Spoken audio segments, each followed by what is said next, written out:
Assalamualaikum warahmatullahi wabarakatuh. Halo guys, baiklah di sini kami akan membahas mengenai studi kasus postpartum untuk memenuhi tugas UAS praktikum pengobatan komplementer. Adapun anggotanya yaitu yang pertama Mardiana, yang kedua Nabila Anissa. Selamat menyaksikan. Adapun studi kasus yaitu Nyonya N usia 27 tahun mengalami postpartum. 2 hari yang lalu produksi ASI mulai menurun. Keluhan lainnya yaitu terjadinya pembengkakan pada payudara. Karena keluhan tersebut, Nyonya N merasa stres dan cemas yang berlebihan karena merasa anaknya tidak mendapatkan ASI yang cukup dan ditambah suaminya kurang support dan kurang perhatian terhadap Nyonya N. Nyonya N kemudian meminta saran kepada bidan tentang terapi lain yang bisa mengurangi keluhan dan meningkatkan produksi ASI.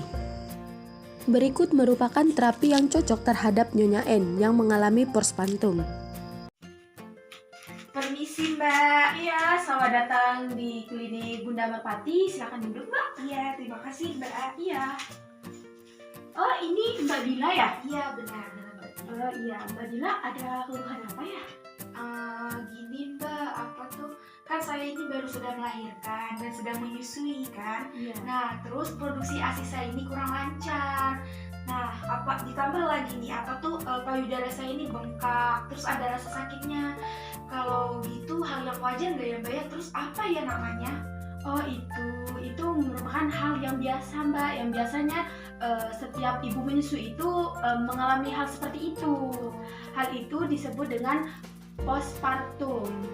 Oh begitu, jadi hal yang wajar ya Mbak ya? Oh postpartum ya Mbak ya? Nah untuk mengurangi rasa bengkak pada payudara dengan untuk memperlancar ASI bagaimana ya Mbak ya? Nah biasanya kalau itu dilakukan pemijatan oksitosin. Nah pemijatan oksitosin ini memberikan ketenangan, membuat ibu tidak stres serta meningkatkan rasa percaya diri dan berpikir positif akan kemampuan dirinya dalam memberikan ASI. Lebih baik pijatan oksitosin ini dilakukan 3 kali dalam seminggu Mbak.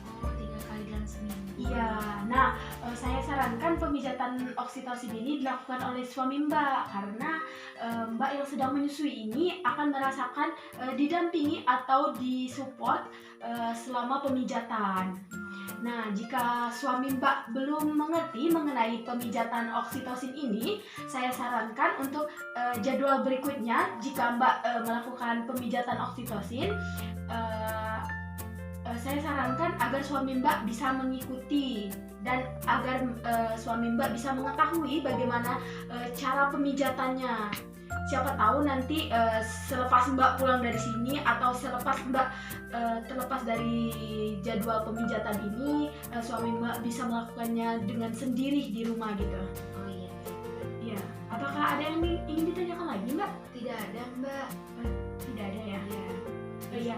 Baik, saya akan melakukan pemijatan ya. Baik. Tahap pertama, ibunya dalam keadaan rileks, usahakan posisinya telungkup dan ada bantal di depannya.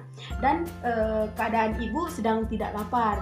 Pada step kedua, pijatan bagian tulang leher dan tulang belakang. Pada di sini.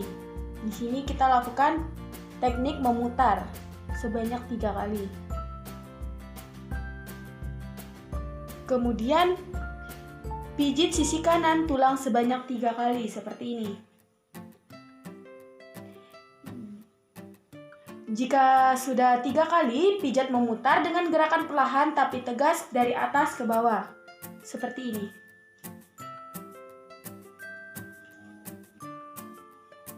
Selanjutnya lakukan pemijatan yang sama pada bahu. Yang pertama kayak gini, dilakukan sebanyak 3 kali. Kayak gini. Setelah 3 kali dilakukan pemijatan seperti ini sebanyak 3 kali. Dilakukan pemijatan seperti ini 1, 2, 3 1, 2, 3 1, 2, 3. Selanjutnya yaitu di sebelah tulang belikat. Lakukan pemijatan pada titik-titik dengan memutar, lakukan sebanyak 3 kali. 1,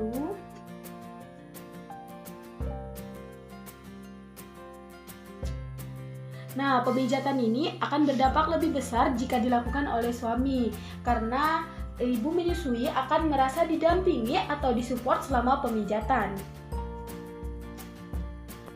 Setelah itu dilakukan gerakan mengusap ke bawah seperti ini. 1, 2, 3. Dilakukan juga kepada bagian sebelah kiri.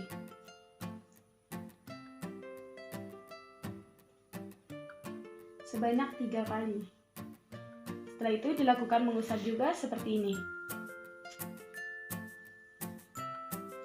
Selanjutnya dilakukan pemijatan pada tulang tengah, dilakukan dari atas ke bawah seperti ini.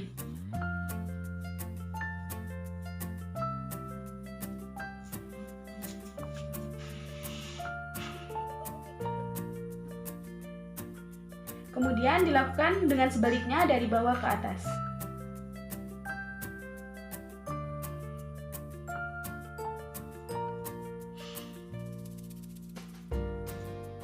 Dilakukan seperti ini, mengusap ke bawah. 1, 2,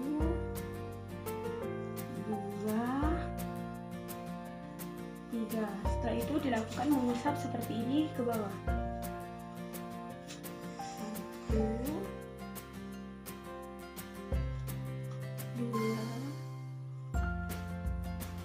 3. Selanjutnya kita melakukan pemijatan menggunakan punggung-punggung jari seperti ini, bergantian antara tangan kanan dan tangan kiri, membentuk huruf love pada setiap bahu. Kayak gini.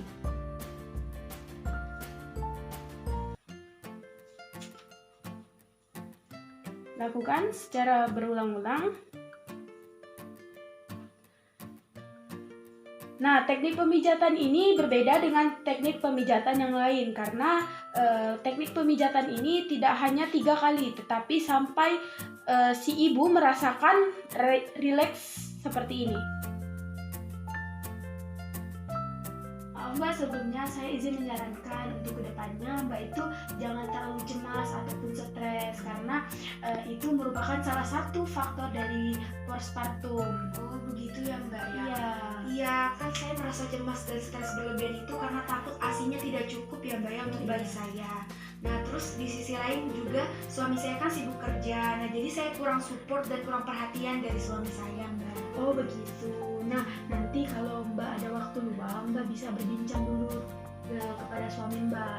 Apakah bisa dia itu kayak meluangkan sedikit waktu atau mengambil cuti agar Mbaknya bisa lebih diperhatikan. Oh iya, agar bisa memperbaiki ASI Mbak juga sih, gitu.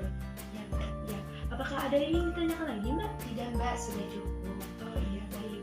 Terima kasih Mbak sudah konsultasi atau sudah melakukan terapi di klinik Bunda Merpati. Mbak, sama-sama. Saya izin pulang dulu ya Mbak ya. Iya.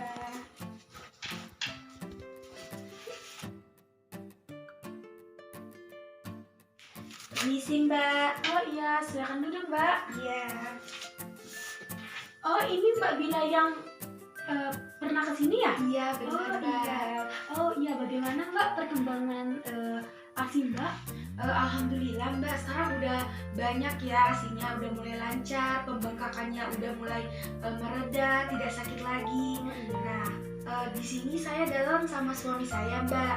Nah, iya. Jadi saya ingin melakukan untuk pemijatan oksitoksinnya bareng suami Mbak. Kan dia lagi ngambil cuti nih. Nah, jadi bisa kan Mbak ya? Oh bisa. Baik, ayo langsung ke ruangannya aja ya. Adapun yang akan dibahas pada video ini mengenai terapi pijat oksitosin, yaitu yang pertama, faktor-faktor apa saja yang perlu dipertimbangkan dalam pemilihan terapi komplementer. Yang kedua, masalah apa yang dialami pada Nyonya N. Yang ketiga, rancangan intervensi pada Nyonya N. Yang keempat, pilihan prioritas terapi komplementer yang tepat untuk Nyonya N. Yang lima, bagaimana mekanisme kerja dari terapi komplementer tersebut. Yang pertama yaitu faktor-faktor yang perlu dipertimbangkan dalam pemilihan terapi oksitosin adalah yang pertama, pasien yang sedang menyusui dan mengalami stres dan cemas yang berlebihan. Yang kedua, pasien yang produksi ASI-nya kurang lancar. Yang ketiga, pasien yang mengalami pembengkakan pada payudara pada saat sedang menyusui. Yang kedua yaitu masalah yang dialami Nyonya N adalah keadaan di mana ibu yang sedang menyusui dengan produksi ASI yang kurang lancar dan adanya pembengkakan pada payudara dan serta rasa sedikit sakit pada payudara atau biasa disebut dengan postpartum. Rencana intervensi pada Nyonya N adalah dengan menggunakan terapi komplementer, yaitu salah satu adalah terapi pijat oksitosin. Dalam terapi pijat oksitosin ini menunjukkan beberapa bukti penelitian bahwa pijat oksitosin dapat secara efektif untuk memberikan kenyamanan pada ibu, mengurangi pembengkakan pada payudara, mengurangi sumbat ASI, merangsang pelepasan hormon oksitosin, dan mempertahankan produk ASI. Yang keempat yaitu pilihan prioritas terapi komplementer yang tepat untuk Nyonya N adalah terapi pijat oksitosin. Terapi pijat oksitosin ini adalah suatu tindakan pemijatan tulang belakang mulai dari nervus ke 5-6 sampai skapula yang akan mempercepat kerja saraf parasimpatis untuk menyampaikan perintah ke otak bagian belakang sehingga oksitosin keluar.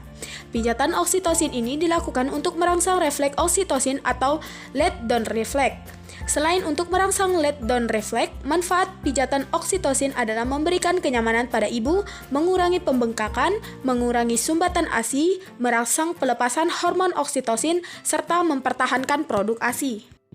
Yang kelima yaitu mekanisme kerja dari terapi pijat oksitosin ini adalah dengan merangsang refleks oksitosin dan merangsang let down reflex, sehingga akan mempercepat kerja saraf parasimpatis untuk menyampaikan perintah ke otak bagian belakang sehingga oksitosin keluar.